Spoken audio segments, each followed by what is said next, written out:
Hello and welcome to I Want to Cook. This channel is all about empowering you and making you a better cook. So here in America, Thanksgiving is just days away, and Thanksgiving is the day that even if you don't cook, you cook. But this is 2020 and nothing is normal this year. So with that in mind, I wanted to give 5 quick tips to make your Thanksgiving safer and easier.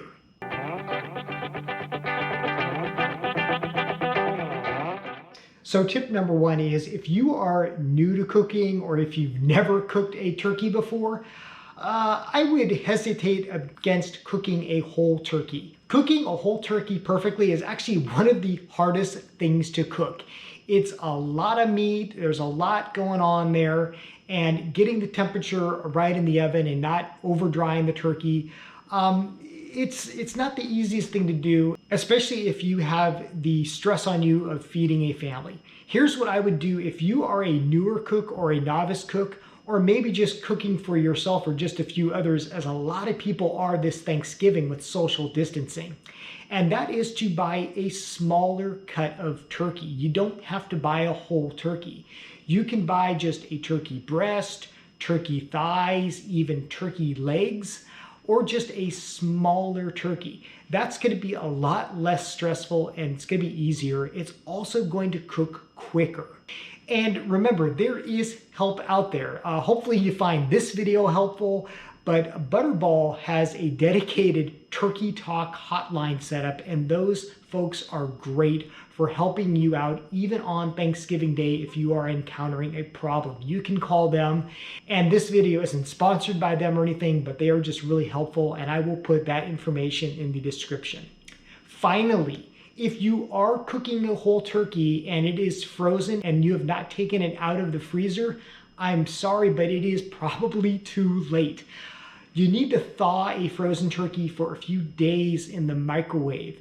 It's not something you want to just thaw outside on the counter. That can lead to bacterial growth and possible food poisoning. So I'm sorry, but if your turkey is still frozen in the freezer, it's probably too late. Tip number 2, if you are using a stuffing like this or any other type of stuffing, don't stuff the bird. Don't put it in the cavity. I know a lot of folks like that because the juices drip down and whatnot, but it's always something I'm hesitant to recommend because for it to be safe, the stuffing has to reach 165 degrees in the turkey. And because that's really deep in the cavity, by the time it reaches that temperature, then more often than not, the outside of the bird and the other part of the bird is really too dry.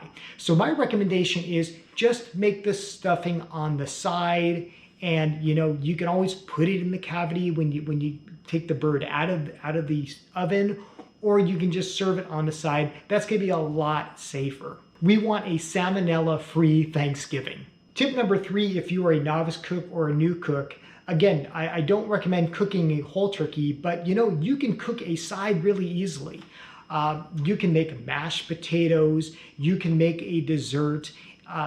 Make one of the recipes that I have on this channel that's a little more easy, and that's going to let you still be part of the meal, feel like you're doing something, but without having that burden of like cooking the whole turkey. Tip number 4, if you are the stressful type and you are just like kind of dreading that something is going to go wrong, then have a backup plan. And my friends, this is 2020, so I think we need a backup plan in a lot of ways. But for Thanksgiving, that can be as easy as having like a pre-cooked frozen turkey dinner in the freezer that you can just kind of take out and put in the oven, like I guess they call them TV dinners. Or even just finding a restaurant that could still be open and that you could do a pickup.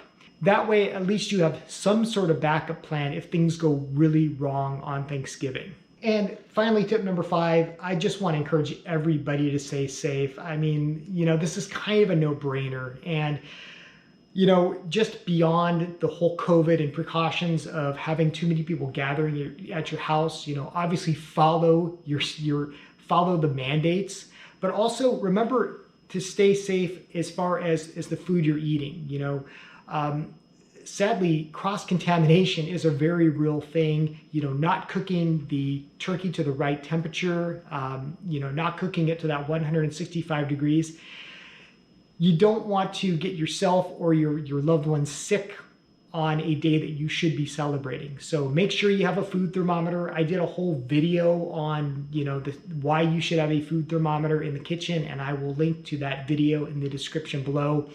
But have fun, have a lot of love at your meal, but also remember to be safe. If 2020 has taught us anything, it's that, we just can't take what we have for granted. So there you go. Those are just my really quick recommendations for having a safe Thanksgiving. I hope that wherever you are celebrating and whoever you're celebrating with, you have a wonderful holiday. Again, stay safe, enjoy some great food, and just cherish the love that you have with your friends and your family. All right. Thank you for watching. If you found this video helpful, please like. If you are new to the channel, welcome. I would love for you to subscribe, and I will see you next time. Until then, keep on cooking.